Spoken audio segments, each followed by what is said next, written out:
قربانی کا معاملہ ہے نا جی، اب آنے والی ہے تو اچھا ریوائز کرنا تو ضروری تھا، میں نے کہا چلو ریکارڈ کر لی جائے. بے شمار عقیدے پیدا ہو جاتے ہیں جیسی قربانی کی بات آتی ہے، بے شمار نئے نئے باتیں اگنا شروع ہو جاتی ہیں، نئے نئے فتوے مل جائیں گے آپ کو. اب بڑی سیدھی سادی بات، ایک دفعہ سال میں حج ہے، ایک مخصوص مقام پہ حج ہوگا، یہ گنتی کے دن ہے. اب یہ نہیں ہو سکتا کہ آپ کہیں جنوری فروری میں حج کر لیں گے، کوئی بات نہیں، یہ عمرہ تو ہے نہیں، آپ کہیں جب جاؤں گا میں حج بھی کراؤں گا، کوئی بات نہیں. یہ ایسے نہیں ہوتا. آپ کہیں جی میں جناب علی اسلام آباد میں حج کر لوں گا، میں امریکہ میں حج کر لوں گا، یہ ایک مخصوص جگہ پہ ہو. آپ اس کے کوئی سبسٹیٹیوٹ نہیں ڈھونڈ سکتے کہ جی اتنا لمبا سفر کرنا ہے اور ہم حج کرنے جائیں گے تو بہتر ہے کہ جناب علی یہ 5-10 لاکھ 15 لاکھ روپے کسی غریب کو دے دیں، میری بہن کو، میرے بھائی کو، بہنوں کو ضرورت ہو دے دیں، تو آپ وہ کریں باقی سال کے دنوں میں، باقی سال کے دنوں میں، عام دنوں میں مت کریں. اس وقت جب آپ کو حج کی بات ہوگی آپ حج ہی کریں. اسی طرح قربانی ہے کہ بھائی صاحب جانور ذبح کرنے کی بات ہو گئی ہے ازل سے، آدم علیہ السلام کی اولاد سے بات. اب یہ جو آدم علیہ السلام تو وہ حابیل قابیل کا قرآن شریف میں ذکر ہے. فرسٹ ایور ریکارڈڈ جو قربانی ہے، ریکارڈ پر جو آئی وہ حابیل اور قابیل کی ہے. حابیل اور قابیل کو قربانی کس نے بتائی ہوگی؟ آدم علیہ السلام نے بتائی. اس کا مطلب سب سے پہلے قربانی کرنے والے خود آدم علیہ السلام. یہ انسانیت کی شروعات ادھر سے ہوتی ہے. ہر مذہب میں قربانی رکھی، قرآن شریف میں لکھا ہے ہم نے ہر مذہب میں قربانی رکھی ہے، ہر مذہب. اور آج بھی آپ دیکھتے ہیں ہر مذہب میں موجود ہے. یہودیوں میں تو بہن ہی ایسا ہی. عیسائیوں میں بہت بڑی قربانی کا کانسیپٹ ہے، ان کا سب سے بڑا مینو ہے عیسیٰ علیہ السلام، وہی چڑھ گیا ہمارے لیے، ذبح ہو چکا، تو اب مزید قربانی کی ضرورت نہیں ہے. لیکن قربانی کا فلسفہ ان میں موجود ہے، اس کو بگاڑ دے دیا. اب ہمارے یہاں بھی کچھ رنگین تو آ گئے، کچھ کہہ رہے ہیں کہ جی یہ نفلی عبادت ہے، کر لو تو ٹھیک ہے، مت کرو ورنہ.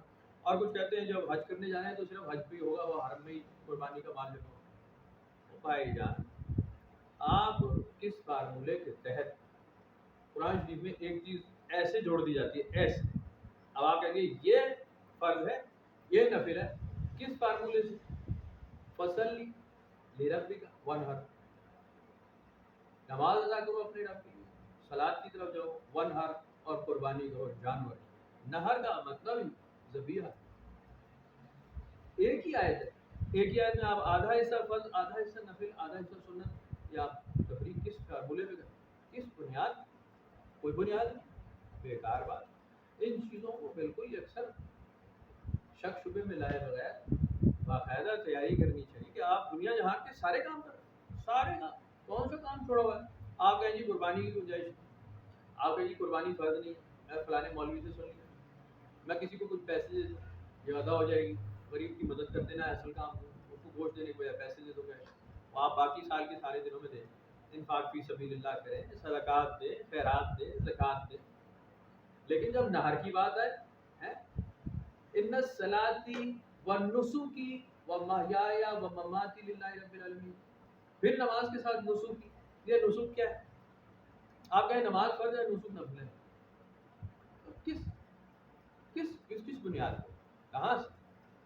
کوئی معمولی قرآن شریف میں ذکر ہو رہا ہے، قرآن شریف میں اس فلسفے کو بیان کیا جا رہا ہے مختلف ادوار میں کہ جی حابیل اور قابیل کی اس بات پہ بنیادی لڑائی ہو گئی، ایک کی قربانی قبول کر لی، ایک کی نہیں کی، ایک نے دوسرے کو قتل کر ڈالا. اس بنیاد پہ پہلا قتل ہو رہا ہے. اللہ تعالیٰ کی خوشنودی اس پہ ریکارڈ پر آ رہی ہے کہ جی ریکارڈ ہے، اس بات پہ لکھا جا چکا ہے اس بات کو کہ ایک کی قربانی ہم نے قبول کی حابیل کی، اور قابیل کو اسی بات پہ غصہ چڑھ گیا، اس نے بھائی کو مار ڈالا. قربانی بنیاد قربانی تھی.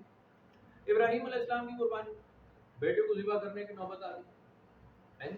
وہ عیسائی اور دوسرے مسالے وہ مذاہب ہیں وہ کہتے ہیں کہ اسحاق علیہ السلام کے ساتھ ہوا، ابراہیم علیہ السلام انہیں ذبح کر رہے تھے. مسلمان کہتے ہیں اسماعیل علیہ السلام کے ساتھ، لیکن ہوا. چلو آپ مانتے کہ باپ اور بیٹے کا مکالمہ ہے، باپ نے اپنے بیٹے کو، ابراہیم علیہ السلام نے اپنے کسی بیٹے کو بھی، آپ چلو انہیں مانتے ہیں تو مانتے. ہم کہتے ہیں اسماعیل علیہ السلام، لیکن ذبیحہ تو ہوا نا جی، جانور تو ذبح ہوا، وہ تو اس پہ تو اتفاق، اس میں تو کوئی شک نہیں. جناب علی اگر اتنی اتھینٹیکیشن کے ساتھ بار بار ذکر آ رہا ہے تو یہ کیا اس لیے آ رہا ہے کہ مت کرنا اس کو بعد میں نفل بنا کے چھوڑ دینا؟ اس لیے قرآن شریف میں کئی جگہ ذکر ہے. آپ جناب علی حج کے ایام میں پڑھتے ہیں اور عمرے کے معاملے میں پڑھتے ہیں. آپ نے پڑھ رکھا ہے، پڑھ لیا ہے کہ جی اس کے اندر قرآن شریف ارشاد فرما رہا ہے کہ اگر تم روک لیے جاؤ حج سے، جانور تمہارے پاس ہے. ایک یعنی قرآن شریف میں ایک کنڈیشن، ایک تو یہ ہے نا کہ آپ حج پہ جا رہے ہیں، قربانی کا جانور ساتھ لے کے جا رہے ہیں، وہ مخصوص مقام پہ ذبح ہوگا، ٹھیک ہے. عمرے کا فائدہ اٹھا رہے ہو تو اس کا جانور الگ ہوگا.